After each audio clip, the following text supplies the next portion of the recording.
오늘의 사회 이슈를 정원희 기자가 종합해드립니다. 오늘의 이슈 포커스입니다. 국정농단 사건의 진상규명을 위한 마지막 청문회 역시 증인들의 대거 불출석으로 마무리됐습니다. 박근혜 정부의 최순실 등 민간인에 의한 국정농단 의혹 사건 진상규명을 위한 국정조사특별위원회 제7차 청문회가 9일 열렸습니다. 이날 청문회는 앞선 6차례 청문회에 출석하지 않았거나 위중 혐의를 받는 사람들을 중심으로 20명의 증인이 채택됐지만 핵심 인물인 우병우 전 민정수석, 최경희 전 이화여대 총장 등은 이번에도 불출석 사유사를 제출한 채 불참했습니다. 이로써 지난해 11월 출범한 국조특위는 이날을 끝으로 활동을 마친 가운데 결국 맥 빠진 청문회란 오명을 남기게 됐습니다.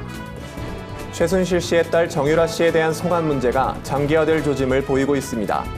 덴마크 검찰이 정 씨에 대한 범죄인 인도 청구서를 공식 접수하고 강제 송환을 위한 검토 작업에 착수한 가운데 송환 여부 결정은 2-3주가량 걸릴 전망입니다. 그러나 이미 정 씨가 송환을 거부하고 덴마크에 머물기 위해 법적 투쟁을 하기로 마음을 굳힌 만큼 실제 송환까진 상당한 시일이 소요될 것으로 예상됩니다. 정 씨가 송환에 불복할 경우 3일 이내에 법원에 이의를 제기할 수 있고 최대 3차례 소송을 벌이며 강제 송환에 맞서 버틸 수 있습니다.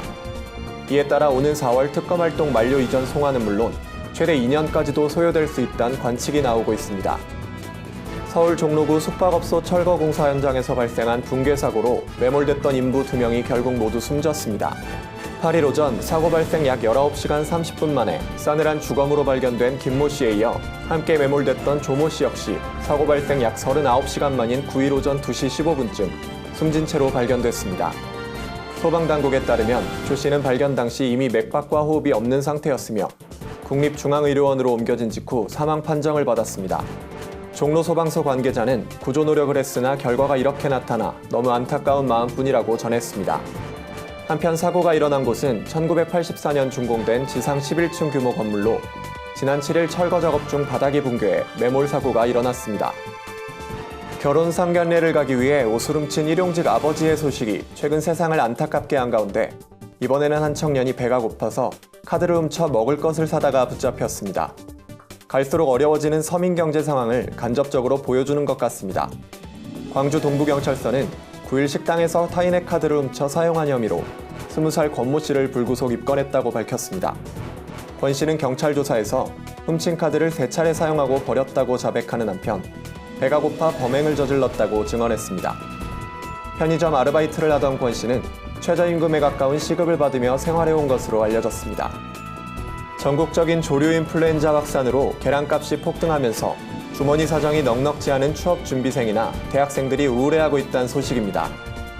계란 가격이 천정부지로 치솟자 젊은이들이 애용하는 분식집이나 토스트 전문점 등의 식당에서 계란 사용을 줄이거나 아예 메뉴를 없앴기 때문입니다.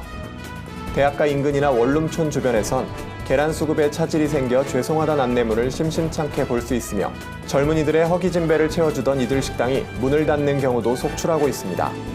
한 대학생은 저렴한 가격에 식사를 할 수 있는 곳을 찾아 끼니를 해결하는 것도 서러운데 이젠 계란조차 맘 놓고 먹을 수 없는 처지가 됐다고 생각하니 더욱 서글퍼진다고 말했습니다. 부티비 뉴스 정원입니다.